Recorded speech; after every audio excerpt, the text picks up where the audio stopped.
To go back and Yeah. summarize, save. So pay yourself first.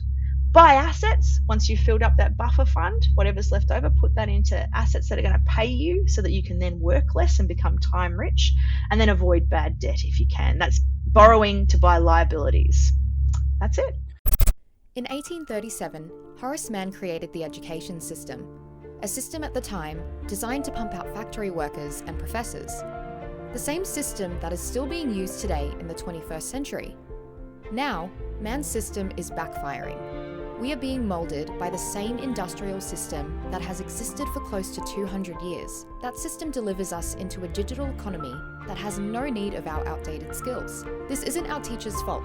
This isn't the government's fault. This is due to a rapidly changing world full of technology and unforeseen circumstances. And us Gen Zs are caught in the middle. Welcome to the Driven Young Podcast, the podcast for stressed, overwhelmed young Australians, teaching you practical life skills you can implement now to set yourself up in life. And now your host, Byron Dempsey. Welcome back to the Driven Young Podcast, and today we are doing another money and finance episode. The number one skill people wish they were taught in school, how to manage their money. I love doing episodes like this, and it is such an important skill, and this episode is such a great all-rounder. If you are bad with money, then this episode is for you, because today I'm joined by Lacey Filipich. Saving half of every dollar she received from age 10, she bought her first property at 19 years old, while in her second year of chemical engineering. She continued investing throughout her 20s, adding shares and more properties to her portfolio to reach financial independence in her early 30s.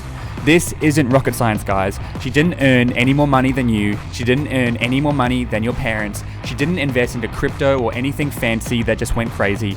This was done using simple habits, investing long-term into relatively safe assets, and understanding the power of delayed gratification. Lacey now runs a company called moneyschool.org if you want to check out her free stuff over there, and she has a fantastic workshop on Student Edge Plus, who is the sponsor of today's episode. Go to studentedge.org to get access to that.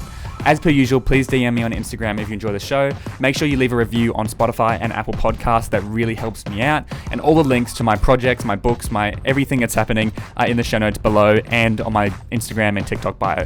Now, over to Lacey. Lacey, welcome so much to the podcast. Oh, thanks for having me. Very excited. This is one of the most popular topics on this show, and money and finance. So you talk a lot about ETFs and a bunch of cool things. You've worked with young people. We connected through Student Edge, the sponsor of this episode. I know you do a section on money and finance for the Student Edge course. That's right. They're doing some fantastic work for young people. So we've got 3 courses with them: budgeting, investing, and I've forgotten the third one already. That's embarrassing. That's all right. Yeah. But that's probably what we're going to have a bit of a taste of that today. So we're going to go into, I guess, a little bit of budgeting, ETFs, different things around money and finance, how to get started as young people, long-term thinking, kind of the rich dad, poor dad mindset of, time versus money sort of thing. Which one do you prefer? So before we get into all of that, I'd love to just know, what did you do after high school? What was the process like for you? What decision did you make? And we'll go from there. Well, my decision process was process of elimination. I didn't really have a clear path that I wanted to follow. I didn't, come out of year 10 or 11 or 12 going, oh, that's the career I want. I knew what I didn't want after lots of trial and error. And through the process of elimination, ended up with engineering because I loved problem solving. That was pretty much it. I really enjoyed maths and physics at school, and so that seemed logical. And then first year of engineering was general. You got to try all the different types, and then at the end they said, well, you've got 11 choices. I didn't like 10 of them, so I picked the 11th one, which was chemical engineering, and that just turned out to be a really good fit. I was really lucky. So studied chemical engineering, went to work in mining, moved from Queensland to Western Australia, where I've been based ever since. And had a wonderful time doing that for 6 years, learned a lot of problem solving methodology stuff, and then had a kind of quarter life crisis and decided, oh my gosh, I need to do something different. So because this is interesting, right? Because you said you kind of just jumped into engineering off a bit of a whim. Oh, I like problem solving. Let's do this. Mm-hmm. And I guess you got lucky that it worked out for you and you enjoyed it. And then you worked for 6 years in mining. So you got, you earned good money. I imagine you saved a bit. You were learning a lot. And then you had a bit of a quarter life crisis. Do you think there was luck involved? Or do you think you were naturally attracted to this, or was it a bit of both? Like, how did you, because a lot of people would love to know, Lacey, how did you just choose your degree and then just love it from the get-go? Because that's what people want, really. Well, it's lucky is more than anything else. I don't think it was through good planning. It was just feeling like, I'm going to give this a shot. I was fully prepared for, if I didn't like it, to pull out or to change Yeah. course. It was just fortunate that I really liked it. So I think that's the first thing is, if you're not really sure, find something that's likely. The second thing was I did work experience. My dad organised for me to go for a week into a civil engineering firm. So I got to see what engineers did. And I got to talk to this gentleman who was nearly at retirement. So he had all these fantastic stories about these projects he'd been on. I was like, oh, that sounds great. So I didn't like civil engineering in the end. That wasn't for me. But the idea of the problem solving was what really caught my attention. But I didn't have, family friends or anyone like that to talk to. I didn't really, my parents weren't engineers. I don't think I knew any engineers. So it was just a stab in the dark. But knowing that it was better to try something, give it a shot, and if it didn't work out, then I wouldn't really have lost anything. I could switch to another degree. That's pretty much where I started. Yeah, awesome. I mean, I love that. I think it's very great that you got to, do something you love from an early age. I think that's really what a lot of the listeners of the show are kind of looking for. But I guess switching to more money and finance, like how did you go from obviously chemical engineer in the mines to now what you're doing with the money and finance space? Obviously a big shift in career. You mentioned you had a quarter life crisis. Do you want to take us through that? Yeah, so it feels like a 180-degree turn, right? And a lot of people go, wow, how did you end up here? It's not normal, I don't think. Look, the quarter life crisis was just a confluence of things that happened in quick succession. There's three things. The first one was I worked really hard. I thought I wanted to be CEO. I really did. I didn't really know where. I just wanted to be at the top. And I was like, I'll work hard. I was doing this fantastic role, doing change management, which is really energy intensive. And I didn't take a holiday for about 18 months and I was working weekends. So I was really tired. And you think you're invincible in your 20s. And it turned out it wasn't. Yeah, I got really sick. Look, it turned out to be a virus, so I probably would have got sick anyway. But because I was so run down, I was bedridden for 5 weeks. And in week 4, I was lying there going, it was awful. I was going, wow. Is this my life now? Is this how my life's going to be? And, it was that moment of I'm not invincible. I need to look after myself. And this working yourself, slogging your guts out in the hope of promotion is not sustainable without taking some break and looking after your health. So that was the first point of realization. I was like, oh, I can't keep doing this forever because that's not what life's about. About 6 months later, something very sad happened. My little sister, Megan, ended her life. She'd had depression for about 6 years. She was 24. I was 26. Wow. And losing someone who I loved in that way by choice was really, really hard. And again, it was that moment of, is this what life's all about? Life's short. What if I went under a bus tomorrow? Would I be happy with what my life's been like? Would I feel like I'd missed out on things?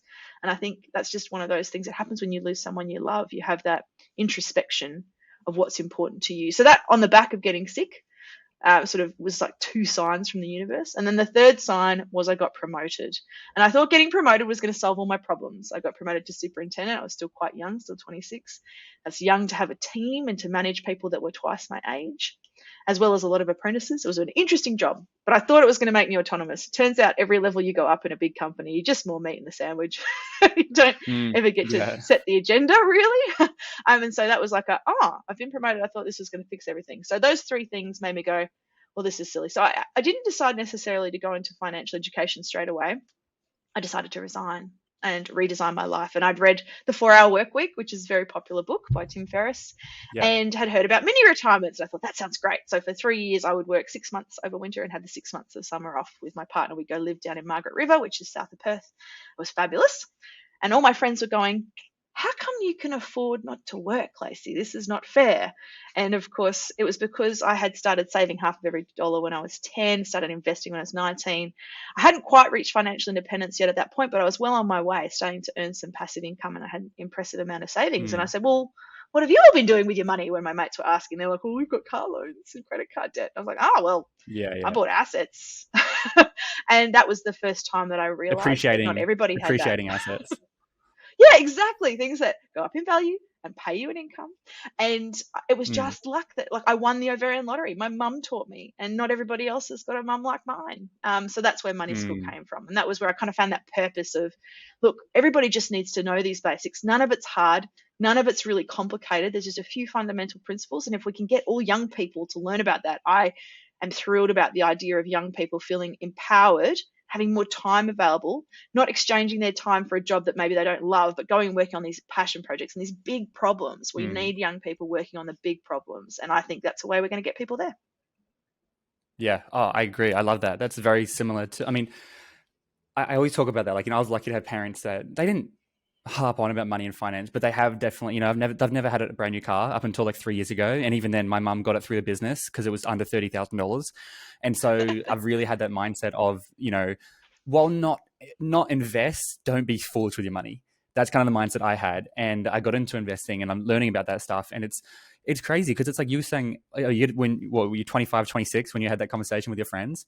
And it's like, yeah.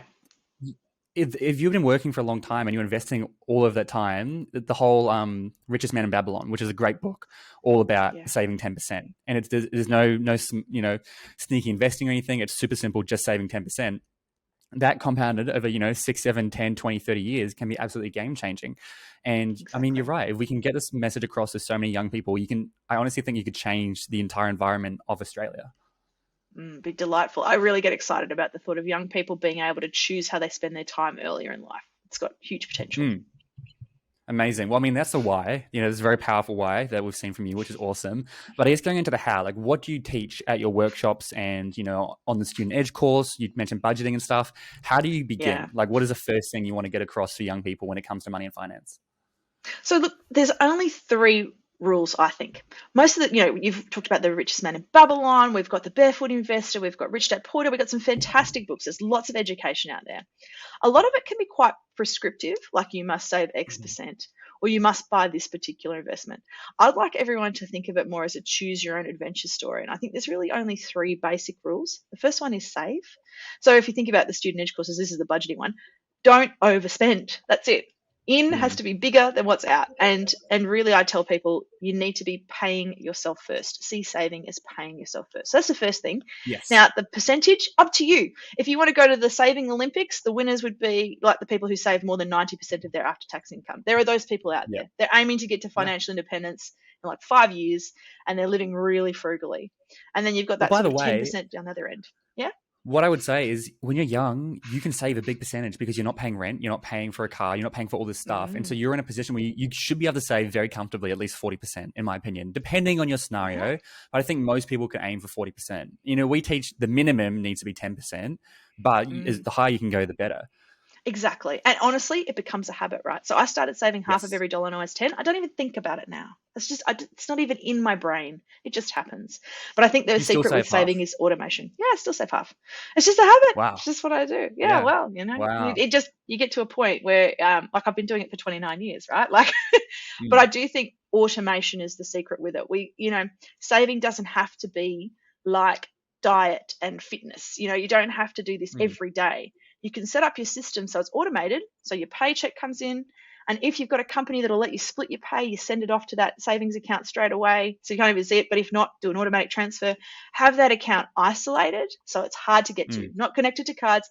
Hide it on your online banking. Just switch that toggle over. And then it's out of sight, out of mind. You're not fighting that desire for your body to get feel-good chemicals, which is what happens when you spend. So if you save first, then spend with impunity. Spend whatever's left. Cover what you need. But the money will always be there if you've saved it and you find you're having to eat baked beans on toast every night or you're worried about your rent. You can always get it back. Once it's spent, it's gone. So that's the first thing, save, number 1. So super simple. You can think of it as pay yourself first if it makes you feel better. The second one is buy assets. Before you do, and that's that investing course. Yep. Before you go into the second one, I wanted to really, really highlight the point because I talk about all the time is the automation. Like saving is so, I'm not a good saver, but I automated it and I set it up 18 months ago and it's been running on autopilot. And it's like, especially if you're in a job where you have a wage. And so every 2 weeks you get paid $1,000, let's say, you can immediately transfer from your main bank account to a separate bank account, set up an automation every 2 weeks, take $300 from my account and put it here. And you never see it. Out of sight, out of mind. And so I do think that's exactly the strategy I use. I bank with Commonwealth Bank. I then put my savings in ANZ. I have the ANZ app on my phone, but it's not, I have to Google, I have to search for it. I've got to log in. I can access it, but I don't have a card or anything. So it is a little bit more difficult than my main bank account. But the most important thing is I just can't see the figures there in my face every time I open my app.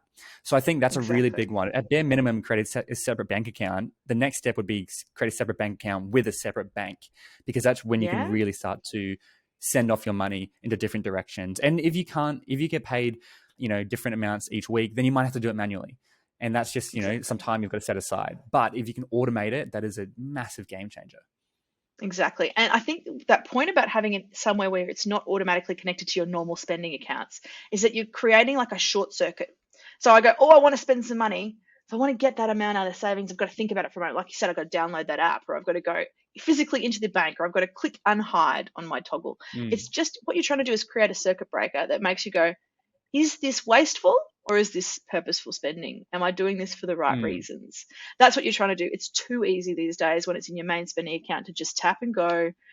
It's too simple. And that's designed that way. It's designed to be frictionless. So yeah, you are creating a system that makes it hard to undo the saving. And I think that's where the secret lies.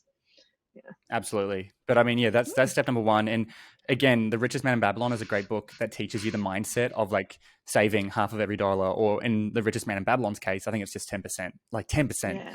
So you can see if you're doing more than that, it's crazy. And I mean, obviously we've got super, which is great in Australia, but you should be really saving more on that. And do you do any other accounts? Like I like the splurge account from the Barefoot Investor. I love that concept for young people. It just gives you that dopamine hit you said that we're craving for. So you can still get it, but you're also saving at the same time. Yeah, look, I think for if you've saved, right, whatever's left is yours to spend with impunity. Now, I guess I'm inclined, because I like maths, I've got a very good feel for how much I need as living costs. And so I know how much I've got. So I actually, rather than creating a budget and splitting them out, I budget by bank balance, the 4Bs, that's what I call it, budget by bank balance. And when I can see I've got money in the account, then I like spend on whatever I like. I know I've got, everything else covered. I don't really overthink it. And I think that's where some people can find it overwhelming. Now that works because I've got more money than I need. When you're tight, when you're close to the amount that you've got coming in is kind of what you need to sustain your living at a reasonable level. And I'm not talking about, well, I won't be able to afford a particular type of handbag or this holiday. I'm talking about I need my rent covered, I need my food covered, I need my transport covered, basic clothing. When that's close, it can be really hard to squeeze more out. Don't beat yourself up if that's the case. Have that system set up, and even if you're only transferring a few percent as your savings at the moment, as your income grows, grow that first. Make that savings grow. But having that understanding of what you need is more important, for your base costs, and then your splurge account might be small. You might not have much. But having a little bit, I do think it's important because life's short. You never know when it's going to end. There's no point. Like the extreme frugality thing is great for some people, never worked for me because I want to have a little bit of fun. Well, exactly. It's not realistic. I don't push that message because it's like, well, while you're young, you want to have as much fun as you can. So it's like, don't sacrifice your entire youth. I think you can do both. You can do both if you're smart about it and you put in the work and you understand, you've got a good money mindset. And I think percentage is important because you mentioned when you get a raise, make sure you match the percentage or you raise your percentage. But that's a good thing about if you're saving 30%, when you get a raise, you just save more money as well because it's based by percentage. So instead of, saving, I want to save $200 a week, you want to save 30% a week or 20%, because I'm big on lifestyle inflation. I really push that message because right now, the listeners of the show will be experimenting massive amounts of lifestyle inflation over the next 5 years as they finish high school. Then they get their first part-time job. Then they get a full-time job. Then they get a manager position. And suddenly from 5 years ago, they were earning nothing. Now they're on 150K. It's like, you've got to be able to understand the emotional stuff happening in your brain when that stuff happens. And you've got to be prepared for that because you want to match the percentage or make sure that you're saving and you're not just, you get a raise, you get a nice car, because that's where it can be a trap. And I think for that, my advice on that comfort creep or lifestyle inflation is pick your thing. Pick one or two things that give you satisfaction that I feel like. So for me, it was an outdoor sofa. I had this really fancy outdoor sofa. And I'm like, that's my thing. When I get there, and you know what? I waited 19 years before I bought it. But have your one thing. Have your thing that you love. If it's a particular sport or it's a particular hobby or it's a particular type of clothing or a car, have your thing, but don't have all the things. Just pick one or two. That lifestyle creep becomes a problem because you go, well, I want it all now. And then you chew up those savings that it was supposed to be growing for you. And I think the point is, if you do it earlier, the saving and the investing, you can have those things later. It's delayed gratification. And I tell you what, it makes it so much more enjoyable. I adore my outdoor sofa now. I can't get enough of it. The joy is still there. I've had it for over a year. And I still go, well, do you know what this is? This is because I teach. I do a 2-hour money and finance section at Empower You, which is a life skills program. I'm a speaker at, and we do a 2-hour money and finance section. And about 30 minutes of that 2 hours is a flip chart around delayed gratification. And we really, Awesome. I tell stories around Avengers and like Call of Duty to get this point across. And it's called Dream, Struggle, Prize. It means in order to appreciate the prize, we have to have a dream, but we have to go through the struggle. And so you love the sofa because you went through the struggle of trying to acquire it. Therefore, you have a lot of affection towards it because you've been through that struggle. If someone just gave it to you, you wouldn't appreciate it as much. And so Exactly. that really ties in heavily with delayed gratification. And when it comes to money and finance, if you want to be financially free, you have to appreciate delayed gratification. Exactly. And pick those one or two things and make a big deal out of them and enjoy the daydreaming while you're waiting to get there. And yeah, it really pays dividends and that ability to derive joy out of what you buy. Absolutely. Well, look, that's great. That's step number 1. So what's step number 2? Okay. So the second thing is, once you've done that saving, and first of all, you're going to have some savings in a buffer fund, some cash that you can access in an emergency, and that should stay cash, right? Because sometimes things are going to go wrong. Cars break down, or Yeah. you lose your job, or you get injured. You do need some cash. Anything above that limit, you want to invest. Now, when I say invest, I mean buy assets. Now, there are accountants listening. I'm sorry, I'm about to butcher your definition of assets. I subscribe to the Robert Kiyosaki version, the Rich Dad Poor Dad version, which is assets put money in your pocket. And the reason for that is if you want to get to clarify yes. to listeners, when we say assets from an accounting perspective, people would say like a car is an asset because it's something that you could sell. You could sell it now for $20,000, but we would say it's not an asset because it's taking money out of your account instead of putting money into your account. It's a depreciating asset. And so what you're saying here, the Robert Kiyosaki, which is a Rich Dad Poor Dad method, is more assets are something that puts money into your account and appreciates rather than depreciates. Is that correct? Exactly. That's exactly right. Perfect summary. And, the bank calls it an asset because the bank can sell it. They don't need to use that car. If you don't pay your debt, the bank goes, well, I'll just sell your car. That's an asset for me. That's from their perspective. The technical definition of asset doesn't have, a point of view. For your point of view, to make it simple, a pragmatic definition is, I think that asset puts money in your pocket. I think that works really well. And particularly if you want to get to financial independence, because when we get to financial independence, it's that idea of having a cash flow from our assets. So we have that, rent coming off properties, dividends coming off shares, coupons coming off bonds, even interest coming off cash in the bank. Those are the things that fund your lifestyle and mean you don't have to work as many hours to get the money that you need to cover your lifestyle costs. And eventually you don't have to work at all if you don't want to. So if you buy things that don't produce that cash flow, you're not getting closer to financial independence. You're probably getting further away in a lot of cases, especially in, like, the car's a great example. You're signing up to pay registration, insurance, petrol, maintenance. It's going to take money out of your pocket. So you've got to be really cognizant of buying. When we say investing, I think buying assets is the way I word it so that people think about, well, what's an asset for me? So I've mentioned those few types of assets, but that's what you're sort of aiming to do, buy those. Yeah, and I mean, the car is a great example. I talk about a brand new car is in my opinion, one of the worst investments a young person can make. Not to say, obviously you need a car, but secondhand cars are great nowadays. We could even say my car could be an appreciating asset. I reckon I could sell it for the same price I bought it for 3 years ago. I honestly reckon that because of the market and I got a really good buy. It served me well. I've had no problems with it. It's well maintained and everything. I think I could sell it for the same price. So it's not you can't get a car. It's just be smart with what you want to do with that. So you understand when you get a car, you sign up for interest, which means you're going to be paying whatever amount of interest. They say the average $30,000 car costs $37,000 after interest, I think. So you're paying $7,000 in interest, which is insane. I don't think we realize how much that is. And I don't think a lot of people realize that when they're signing up for a car loan. Well, and even a credit card, so I saw a great example the other day. Credit cards, and this will segue into point 3 later, 18% interest, 10 grand on that. If you paid minimum repayments, take you 44 years to pay it off, you'd pay 36 grand back. And that's a pretty moderate amount. So whenever you sign up for interest, you're paying more. And the point is future you has to spend less. Because you don't just pay the sticker price, you pay the sticker price plus a little bit. Now, we are in a very unusual time with cars at the market. There's a particular shortage caused by COVID and all the delays. This would be the first time in history that I've seen car prices on average go up. So I don't think it's going to be sustainable. But yeah, buying the cheapest, safest car your ego can afford is a very good way to go. That's a good one. Your ego can afford.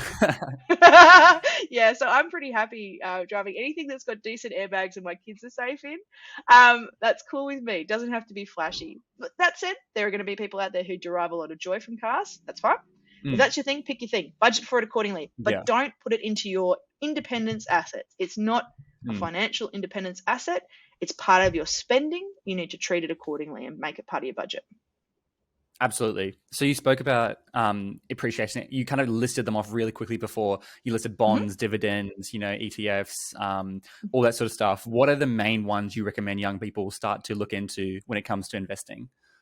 Okay, so now the first thing I'll say is investing is a choose your own adventure story. So you will meet people Absolutely. who are like, oh, I can't stand shares, it's gambling, and do Mm, property. And then you'll meet people who are like, oh, who would pick shares? There's nothing tangible. You want to pick property because it's like bricks and mortar. There's so much misguided advice. It's intended well. The point is, it's not going to be the same for everybody. So you need to take a bit of time before you pick your type of investment that you want to go through to really understand what you find risky and would cause you to lose sleep, what you enjoy, because each different type of asset has different time requirements and different knowledge requirements, and really take the time to explore that. There's lots of wonderful ways to do that, but here's the main headlines, I think.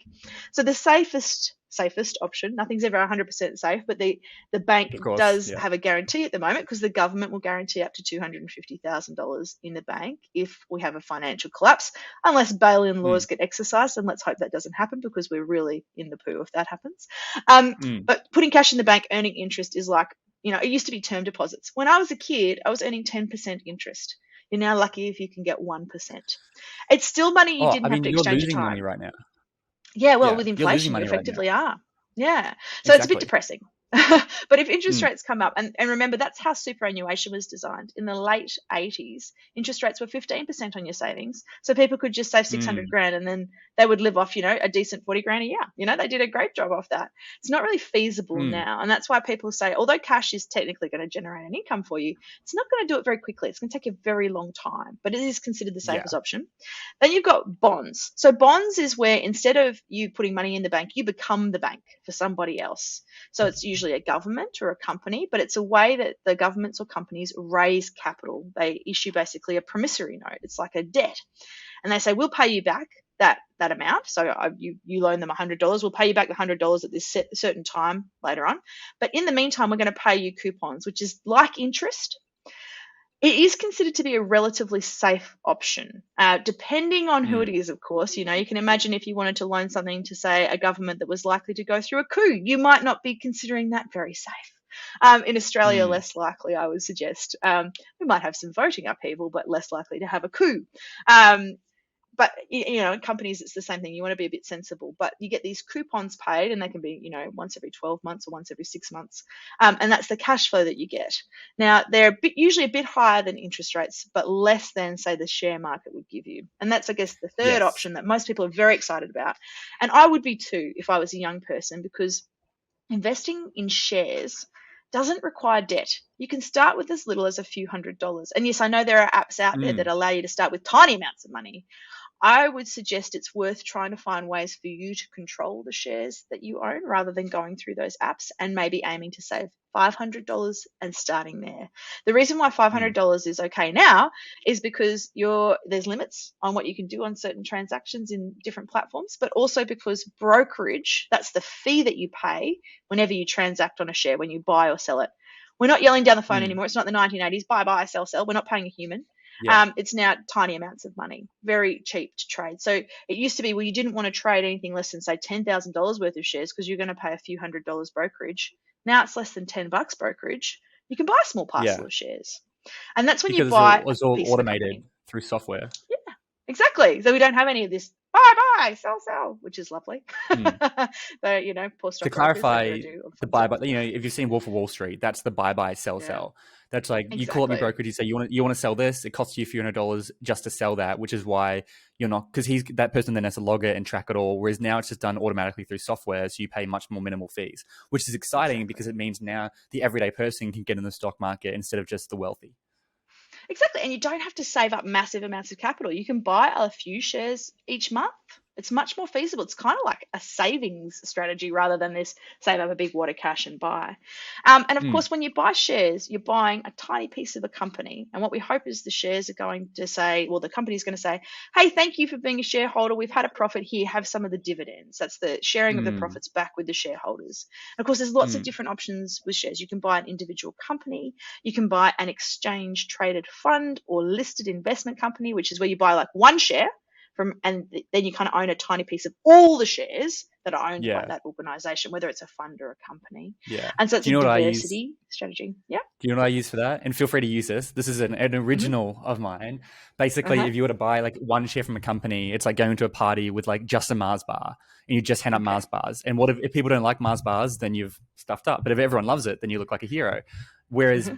getting an ETF is like bringing a box of favorites. You've got a little bit of everything. And so that way there's enough for Oh, I love everyone. that. And so That's that's kind of like the way I genius. say it. It's like if you're investing into an ETF, you're investing into a small portion of a lot of different companies on the hope that all those companies are going to increase in value.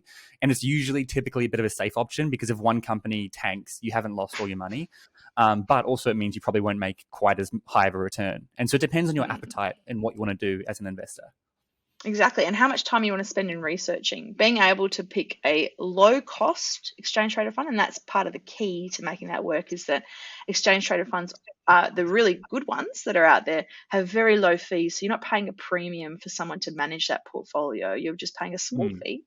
Um, it's a very quick way to get there without having to spend a lot of time on managing your portfolio. Whereas if you wanted to go off and pick Mm. a dozen companies, you've got to go research all of those companies and all of those markets, and doing that, you're trying to, exactly like you said, cover when someone doesn't do well and someone does do well, and it averages out. It's kind Yeah. of like, I always think of an ETF as like you're basically betting on capitalism. You're saying capitalism is going to work because Yeah. most ETFs are going to go up over time. So those are Yeah. great options. I love shares for that. And then of course the big one is property, which is an Mm. Australian love story, isn't it? Everybody thinks Yeah. about property as being amazing. And look, I started with property when I was 19, bought my first little 2x1 unit.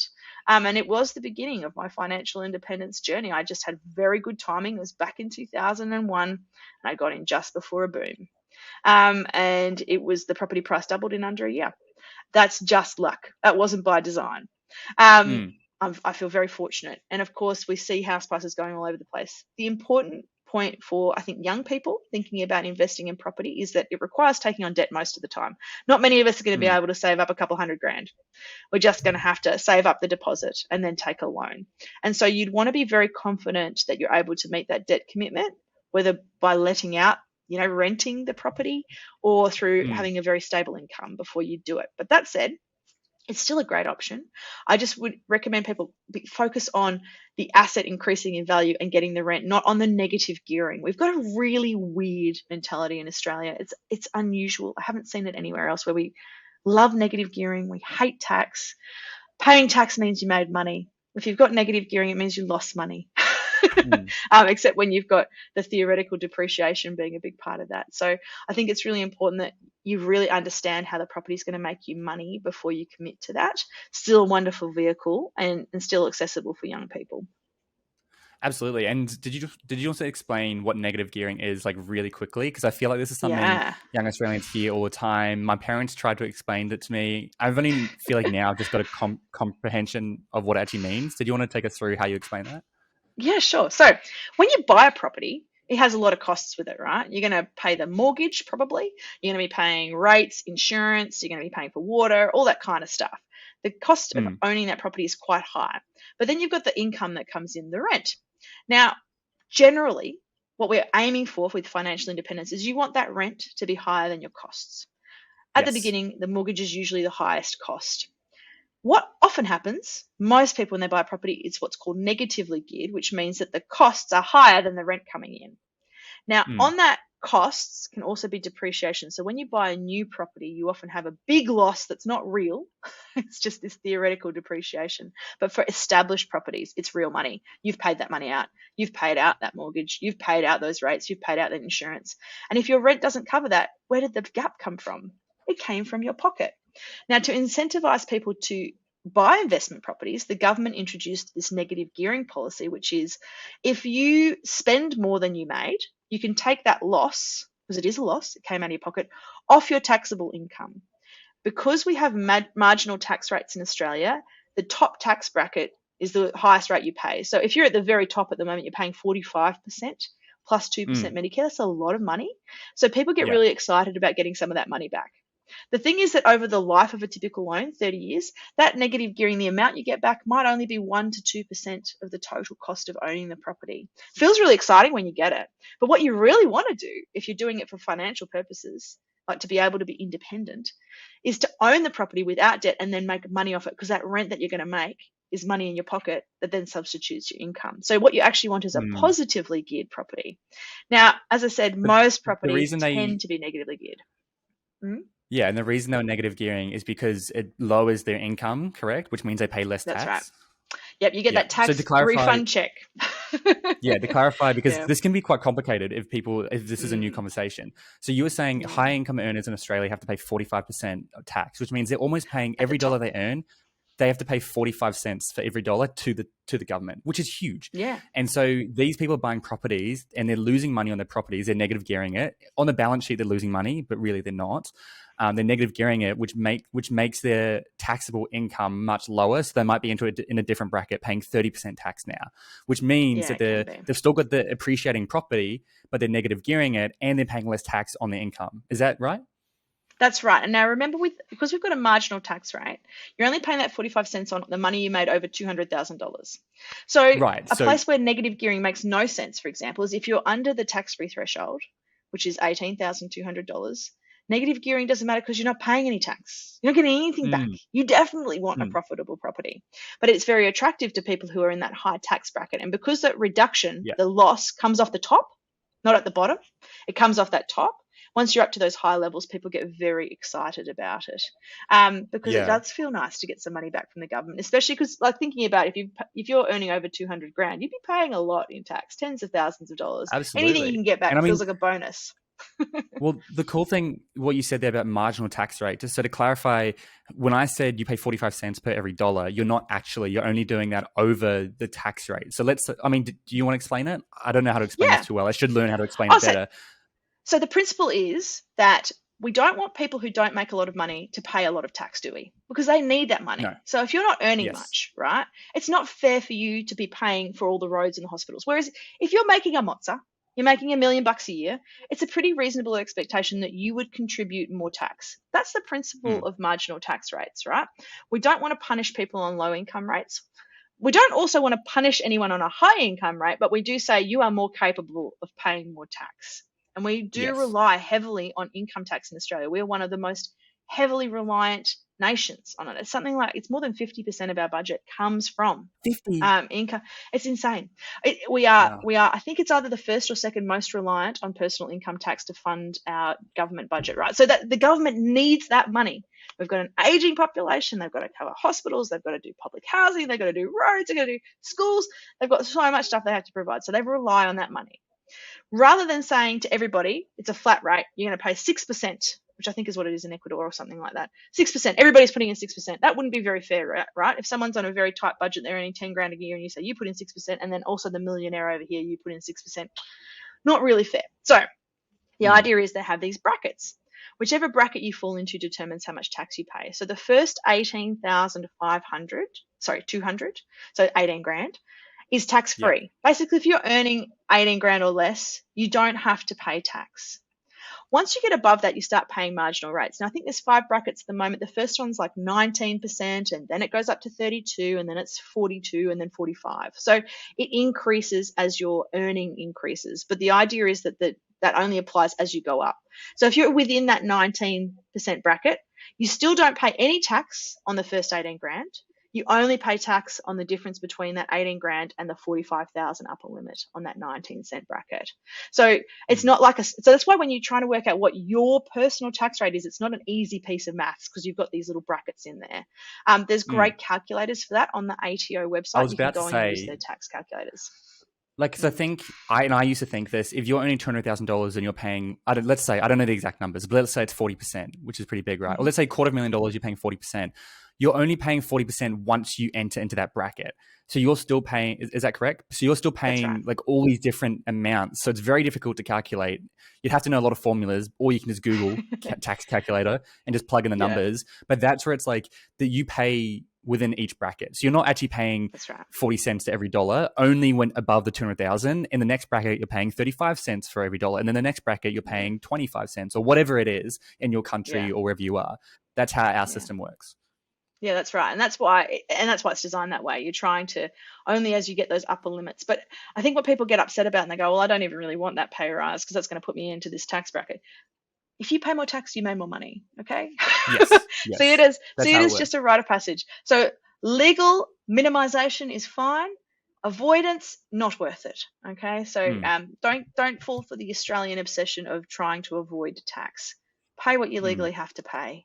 Do everything you need to do to minimize it, but don't waste your energy there. That's why I think negative gearing, it's a bonus. See it as a bonus. It's not the reason to buy. Buy the property because that's the investment for you. You know how you're going to make money out of it. See any negative gearing as just a nice positive if you get it. But really, if you want to get to financial independence, you want positively geared property because you want to be earning rent. You don't want to be taking money out of your pocket. Otherwise, you've got to go to work. And negative gearing has really impacted the property market for young Australians as well. Like because all these other generations above us have negative geared, it's risen prices and it's almost made it not impossible, but very difficult for us to get in the housing market. I think where I live in Sydney, the average housing price is over $1 million now, which is just unbelievable. That's horrible. So I don't know whereabouts are you based? I'm in Perth, so we're much cheaper. But you're exactly right in that, people were encouraged to buy investment properties. Negative gearing was sold as this appealing thing, and so therefore they bought it. And look, there's so many people who own investment properties. I think it's something like 6 million people in Australia own a second property. Like it's some ridiculous number. That's a lot of voters. So what they have been given is a head start. They've been given a bonus, and the debate about whether we should abolish it or not is a big question. And that is the other thing. If you bought a property for the reason of negative gearing and then the laws change, too bad, mate. You're stuck with it. So don't do it for that reason. See that as a bonus. Yeah. Amazing. Well, look, they're the main things you can invest in. Of course, maybe we can have a quick conversation around crypto as well. That's really hot right now. Do you consider crypto stock, or is it a whole other category?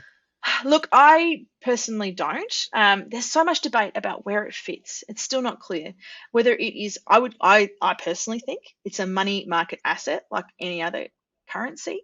The major difference at the moment. So for investing purposes, there's not many crypto options out there that pay you a passive income, right? It's pretty much you own it, you sell it, you trade it. So it doesn't meet the definition of a financial independence asset for our purposes. So I don't spend too much time on it. But the debate about whether it's a commodity, whether it's a money market asset, whether it's gambling, whether it's the future investing, I don't know. That's the big debate, right? I tend to think of it as if you're going to put money into crypto, it needs to be money you're willing to lose. I think the problem is that most crypto at the moment sits outside government regulation. When I buy a property, when I buy shares, there is heavy regulation everywhere. If someone does the wrong thing by me, I've got recourse. I can go through courts. People can be sued. They can go to jail. With existing crypto like Bitcoin and Ethereum are probably the two most common examples. I know there's a lot. How many thousands of coins are there now? But they're the two really popular ones. There's no legal recourse. If someone does a pump and dump, someone talks it up and then dumps it, and the price crashes, you've got no one's coming after them. Yeah, no one's coming after them. If someone tried that on the stock market with an ASX listed company, there'd be people going to jail. And I think that's the big risk for consumers. If you pick something that's outside legal jurisdiction, too bad, mate. That's really the hard part about it. So that's why I think, although it's not a problem if you want to buy it, don't treat it as a financial independence asset. I sort of take it out of my spending money. Doesn't really even come out of my investing money. Yeah. Yeah. And I'm doing well and I don't have heaps of money, but I'm up 50% or 40% or something ridiculous. And it's pretty cool. And I actually do think it is worth investing in crypto long term just because I think it could be the future currency. And so to have that, if you're investing now in 10 years time when it is a future currency and it's more mainstream, there could be some validity there. But as you said, you should be open to losing your money if you invest in crypto. If you lose it shouldn't financially cripple you. Yeah, exactly. And look, for me, the future, the blockchain is the exciting thing, right? the idea Yes, that for we might sure. one day have a Reserve Bank of Australian cryptocurrency, an e-dollar, I Yeah. think is exciting, because Yeah. at the moment we pay 2% to the banks to manage the ledgers. If we can put Mm. a blockchain in charge of managing the Australian dollar, yes, it means it's all electronic, so it can control inflation, but we don't pay that 2% premium as consumers anymore. That's got to be good. Mm. I'm excited about that when it becomes a mainstream process. And I love the idea that we might have a Reserve Bank of Australia managing it instead of a commercial entity who operates under company law. Mm. I think there's a Yeah. lot of benefits for consumers. And if that happens in the next 5 to 10 years, I'll be delighted. But yeah, if you're going to spend money And the on concept, gambling or fun, chuck it into crypto. You might have a good time. yeah, and the concept is like, if you've got coins, you can just transfer money anywhere to anyone in the world instantly, and so Yeah, it's more of like a world currency. Even though there's different currencies in each country, you can transfer those. There's no because there's massive financial fees if you're transferring to someone overseas right now. It takes a few exactly. Yeah, days. It can be big, and I think in terms of countries that are the government's a bit dodgy, it does almost decentralize those governments and give the everyday person access to like a network which is more trustworthy, which is what blockchain is kind of built on. So I think it is very exactly. exciting in terms of crypto, and I agree. It's like maybe think of it as like long-term gambling. While with ETFs and stuff we were talking about before, ETFs and stuff is relatively safe. Of course, nothing's completely safe. The crypto is highly volatile, is the word. So understand that it's volatile, and if that's what you want to do, and I am pretty, I do think it would be worth having, a small percentage to put into high risk things, especially while you're young, Mm. because Well, if you and even if you put 4%, 5% into high risk items, Well, absolutely, you got time. And if you're gonna, pick it over, I'd pick it over a lotto ticket. I'd pick it over a scratchy or gambling for on any sure. kind of sporting. Like if you're thinking about downloading a TAB or something similar app, try crypto instead because you've got a much better chance of a payout. um, Mm, and it is something I think with new things, the more we get familiar with them, the more we're going to be comfortable with them later. So just sticking your head in the sand is probably not the answer either. But yeah, I don't know. absolutely. Who knows where it could go? Just be very aware of what you're doing. And I think security is a big thing too. Make sure if you're going to go into crypto, you need to look at things like what cold storage means. Because unfortunately, Mm, one of the things that's the advantage with the banks and that security is if someone steals money out of your account through one of the major banks, they will help you. A lot of the coin exchanges just go too bad. People who get hacked, even when they've yeah. got two-factor authentication and complicated passwords and all that sort of stuff, do make sure that you've had a look at what you're going to do for security so that you don't lose what you've accumulated through some hacking, because again there's no recourse. The Mm, companies that operate those exchanges have written their terms and conditions so that it's kind of like it's the buyer beware, and you don't get the yeah. same support that you do as with a bank, so just be aware of that. Yeah. Yeah, Mm. so there's ups and downs. You don't get the guarantees that the banks offer. So understand that and, take it at your own risk. But Yeah. yeah, I mean, look, Lacey, this has been a great conversation. I think it's been jam-packed in the amount of time we've had. It's been jam-packed with incredible information. The other three steps, did you want to sort of Mhm. summarize all three steps in like 2 Well, the minutes maybe? last one I didn't Oh, get to do much, sorry. which is avoid. That's okay. It's avoid bad debt. We'll keep that very simple. That's actually the third student edge course was on buy now, pay later. I've remembered now. Yes. But avoid bad debt. If you're going to use debt to buy liabilities, try not to pay any interest. If you're paying interest, you probably couldn't afford it. Mm, That's it. But yeah, to go back and yeah. summarize, save. So pay yourself first. Buy assets. Once you've filled up that buffer fund, whatever's left over, put that into assets that are going to pay you so that you can then work less and become time rich. And then avoid bad debt if you can. That's Mm. borrowing to buy liabilities. That's it. And what I will say is, I don't know if you saw this, but Afterpay just released that you can now Afterpay a night out on the town, which is Oh so gosh. dangerous. So like if you Oh, can't afford to go out and you want to like spend $200 on drinks or something, now Afterpay will allow you to do that. And I'm like, this is where you really have to put in effort. terrifying. Like, guys, that is dangerous for young people. So, and that's bad debt. It What is. we're talking about. So avoid going into bad debt. I know Mhm. Afterpay is sexy and it can be great if you're in control of your money, but it'll sneak up on you. You'll naturally spend more money than you would without it. And so just be aware that this is how the company makes money. Afterpay is a $1 billion Exactly. company. It's sold for $30 billion. It's an Australian company. It makes money off bad debt. So understand, Exactly. and Australians, in my opinion, are pretty easy to get into bad debt, like with gambling and everything. We're the number one gamblers in the world. We spend our money quite a bit. So just be conscious of that. You've heard Lacey's story, how, what you were 20, 26 and you were not financially free, but you were close.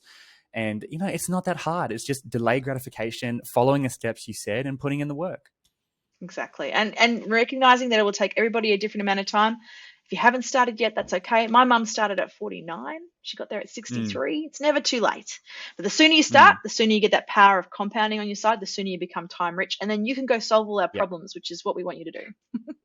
Yes, exactly. The future's in our hands. So, Lacey, thank you so much for coming on the show. Guys, as a reminder, if you want to check out Lacey's course in much more detail and visually, where she breaks everything down, you can go check that out on Student Edge Plus. Go to studentedge.org. That's super great. It's really well priced as well. I'm a big fan of Student Edge, and that's how we met. They introduced each other.